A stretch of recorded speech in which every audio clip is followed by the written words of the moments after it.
Jornal ISTV Cidade, Uberaba.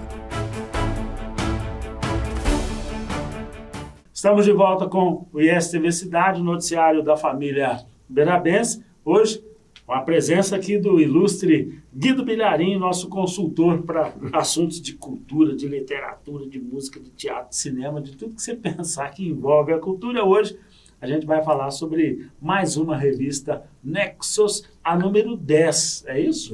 Já chegamos ao número 10. Que bacana, hein, doutor Guido? Muito obrigado, mais uma vez, por aceitar o nosso convite. O que nós temos de novidade nesse número, doutor Guido? Olha, essa revista, eu estou editando atualmente 3 revistas eletrônicas. Certo. Uma chamada Primax, onde eu só publicando artigos e colaborações minhas. São revistas específicas. Na Primax eu publico arte e cultura, artigos sobre cinema, sobre história, sobre literatura, romance, música e tal. Aí eu senti necessidade de fazer uma outra revista específica para estudos regionais. Certo. Então essa Nexus é só estudos regionais, não tem outro assunto. E depois eu ainda criei uma terceira, chamada Silfo. Todas elas têm blogs próprios, que publica trabalhos de outros, aí de autores uberabenses. Aí é mais ampla. Essa Nexo saiu agora, o número 10, ela sai 3 números por ano. Certo. Esse número, por coincidência, ele abre sempre com um assunto geral de Uberaba. Nesse número foi as datas de Uberaba. Justamente falando sobre o problema... Na sequência do programa anterior. Exatamente. Ali é colocado as datas importantes do Uberaba. A primeira até é de 1818.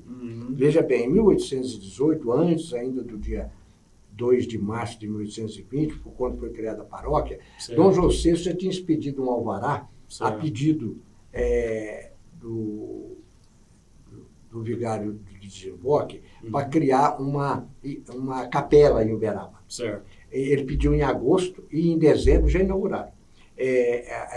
Então foi o primeiro documento oficial, mas ainda mais simples, só para criar para construir, até para construir, porque, como eu até lembrei nesse programa que você se referiu, a igreja na época era ligada ao Estado.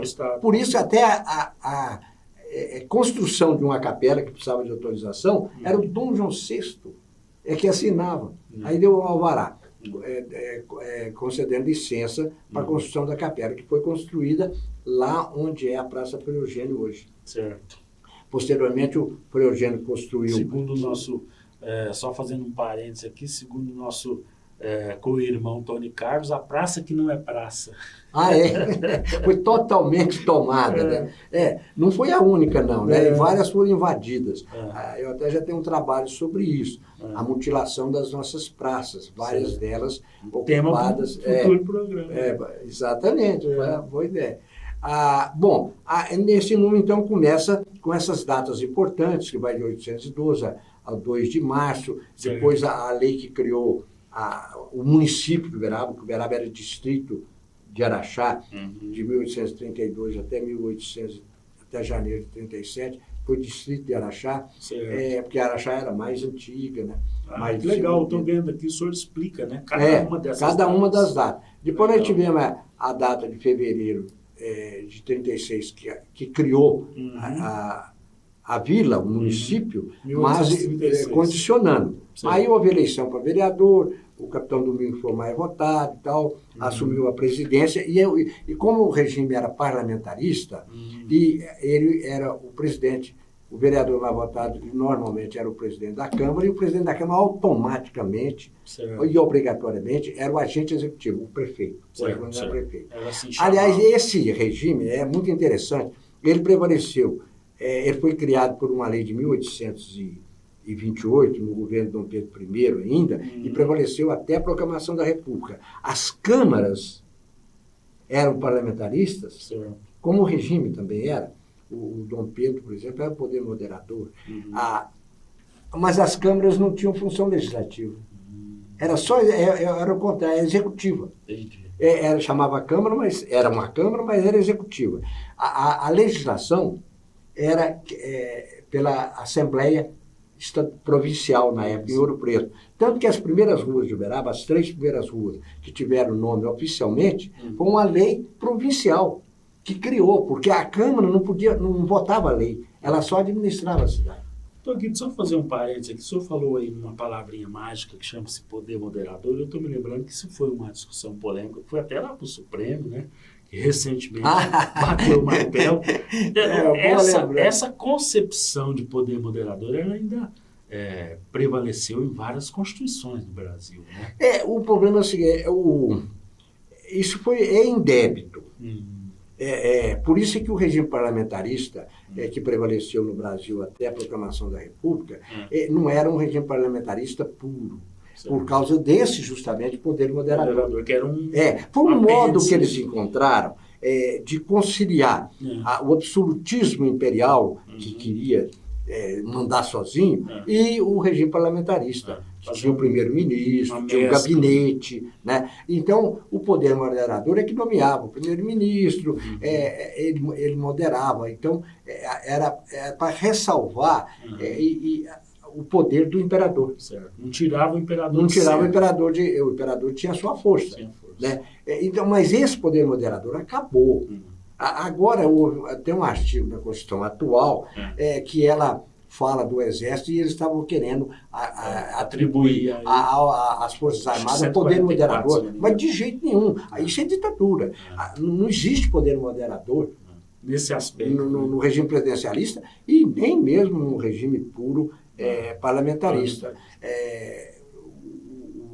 Por exemplo, igual o rei da Inglaterra ou a rainha, eles reinam, mas não governam. E eles não têm poder moderador.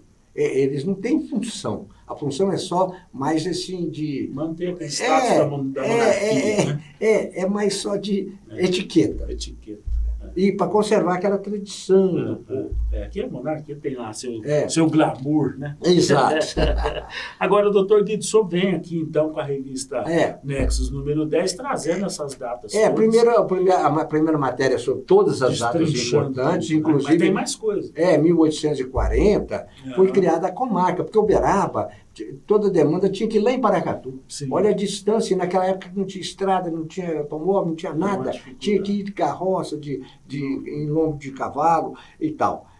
Aí criou-se com o nome de Comarca do Paraná. Uns 30 anos depois, mudaram e puseram a Comarca de Uberaba. Sim. Aí nós passamos a ter, em 1820, com a criação da paróquia, um vigário colado, quer dizer, um vigário fixo, com poderes de direito civil, porque era funcionário do Estado. Em 1837, o agente executivo, o prefeito, o administrador e autonomia da cidade, do município.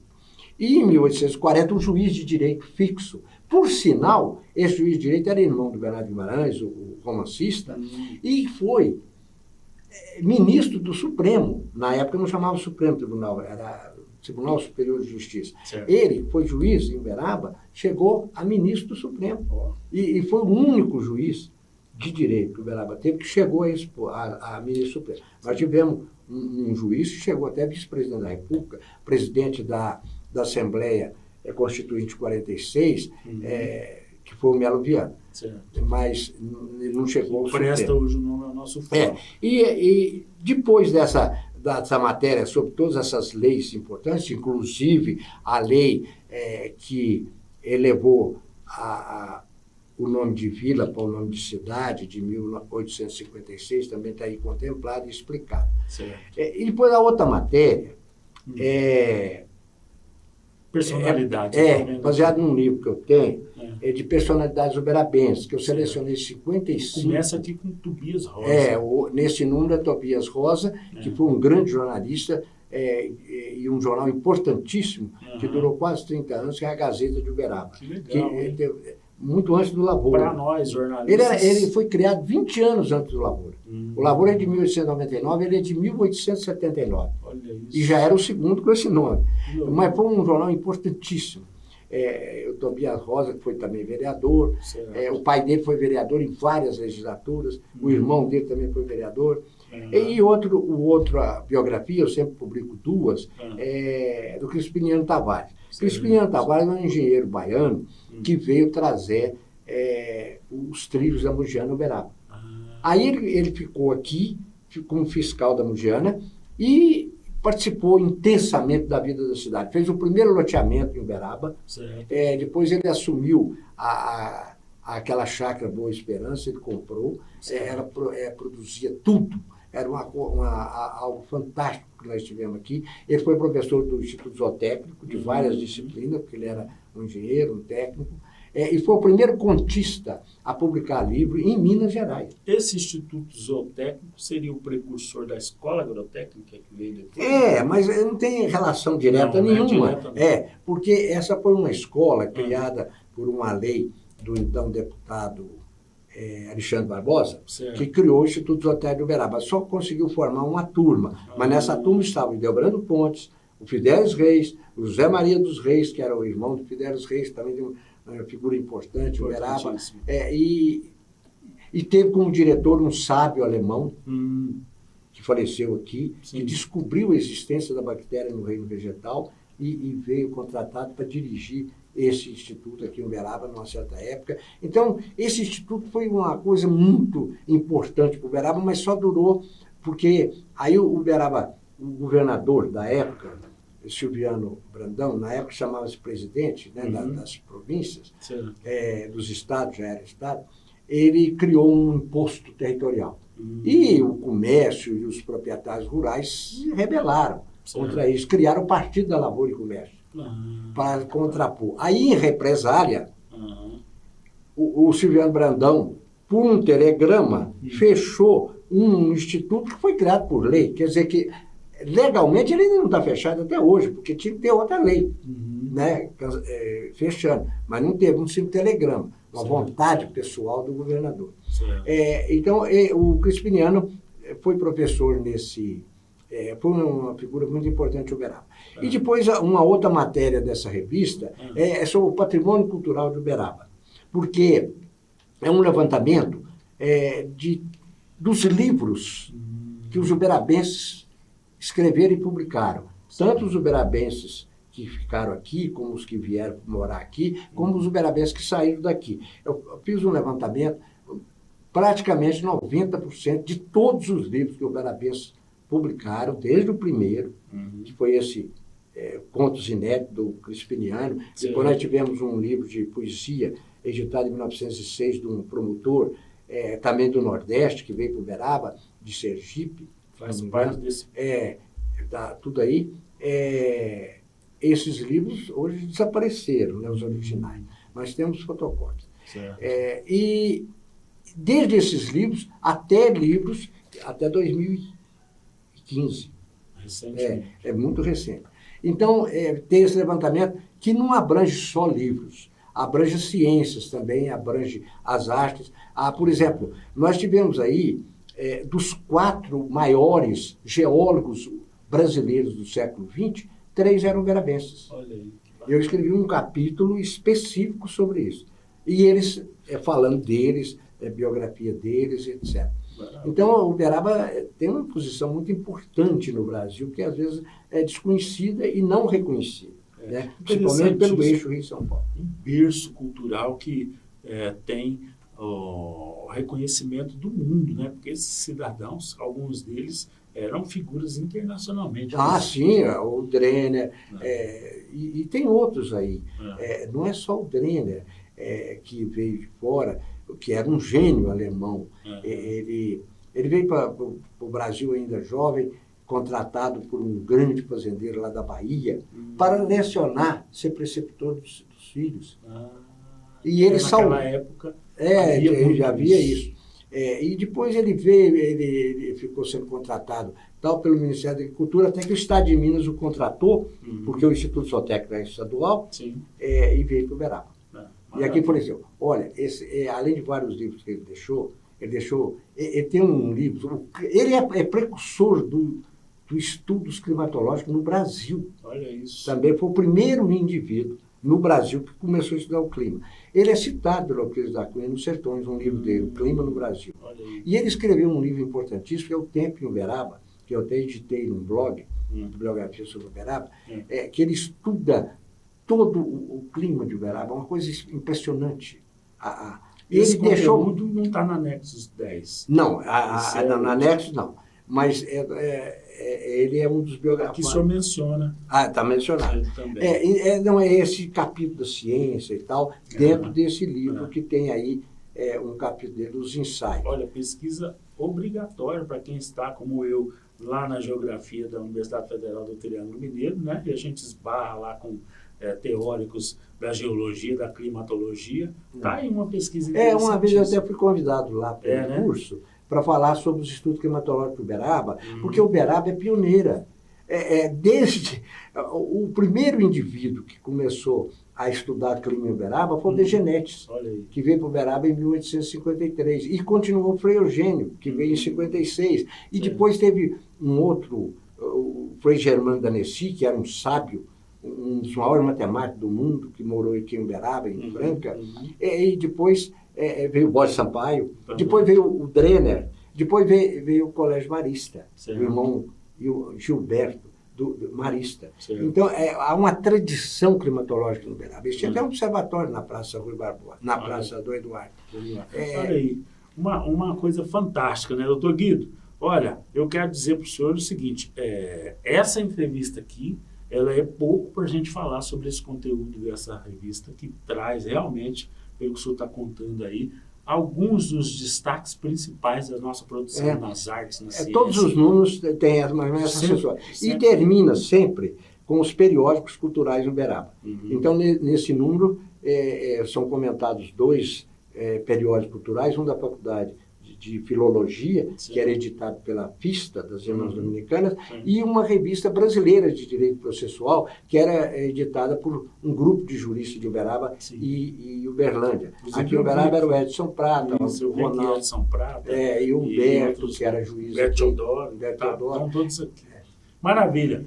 Doutor Guido, muito obrigado pela sua participação de novo. A gente quer deixar aqui aberto o convite para voltar e falar desses assuntos. Tem muita coisa para a gente falar. O Uberaba E eu descobri aqui que tem uma pesquisa fantástica para a gente fazer também na geografia, na área da climatologia. Exatamente. Muito obrigado de novo, doutor Guido. E STV Cidade, noticiário da família uberabense. Estamos apresentando Jornal ISTV Cidade, Uberaba.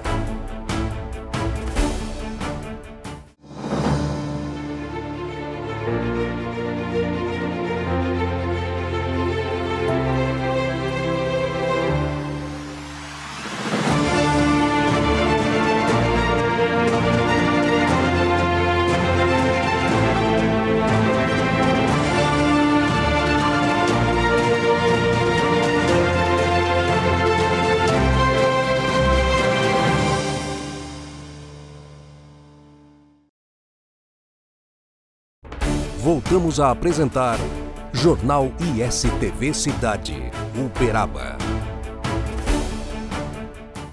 Estamos de volta com o ISTV Cidade, o noticiário da família uberabense, para dar notícias sobre a Exposebu, a 89ª Exposebu 2024, dando sequência aos pregões da Exposebu deste ano. Foram realizados no fim de semana mais leilões importantes. 2 deles muito importantes movimentaram R$ 4.829.000. O leilão Guadalupe, edição Exposebu, abriu a agenda com faturamento de 3,7 milhões. As vendas envolveram 40 animais com média de R$ 93.300.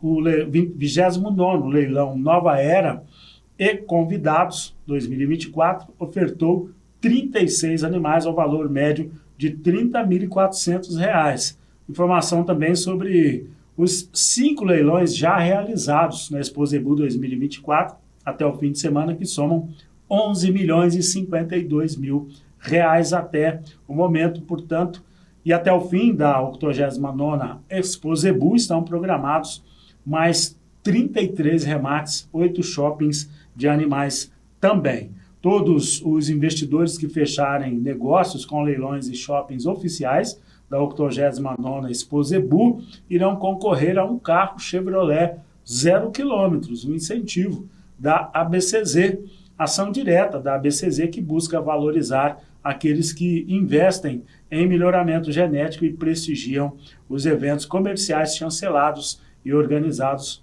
pela feira.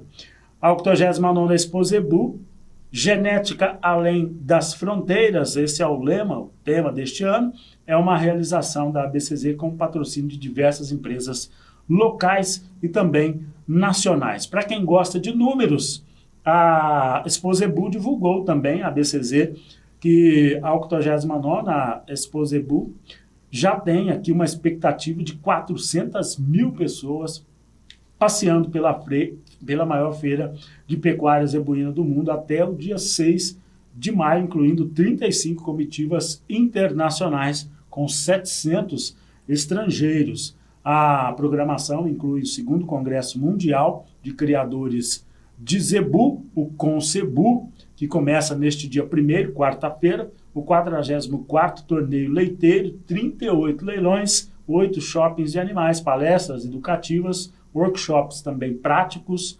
demonstrações ao vivo voltadas ao impulsionamento da eficiência e produtividade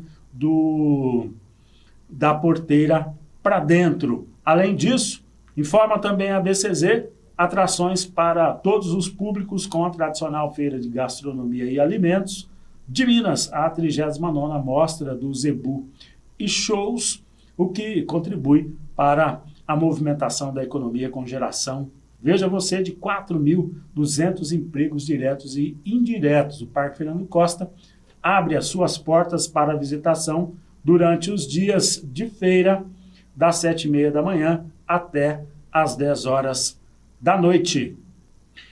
E a TV Cidade agora fala sobre a greve dos professores da Universidade Federal do Triângulo Mineiro. Confira o que diz o presidente da Associação dos Docentes da UFTM. A última assembleia foi realizada na quinta-feira, dia 25, às 14 horas, e nessa assembleia, após a exposição da conjuntura atual do movimento de greve nacional, nós fizemos a votação, a assembleia foi exclusivamente para docentes, e na votação nós tivemos a aprovação da deflagração da greve a partir do dia 1º de maio de 2024. Os números da votação foram 78 votos a favor e 37 votos contrários, contando inclusive com os votos do campus de Iturama. Agora, do ponto de vista prático, do ponto de vista de procedimento, de rito, né, que tem que ser cumprido, o que vai acontecer? Hoje mesmo, a Associação dos Docentes está protocolando, junto à reitoria, o comunicado da deflagração da greve e a data prevista para essa deflagração. No dia da Assembleia, né, no dia 25, já foi formado o comando local de greve, e esse comando local vai ser dividido em várias comissões, onde cada uma vai procurar atender as demandas, né? Então, tem uma comissão voltada para o ensino, tem uma comissão voltada para a assistência estudantil, uma comissão voltada para a extensão, voltada para a pauta local, né? Essa pauta local é extremamente importante que ela seja construída de forma robusta e atendendo aí a todas as necessidades e exigências que o movimento grevista exige. Agora, do ponto de vista prático, né?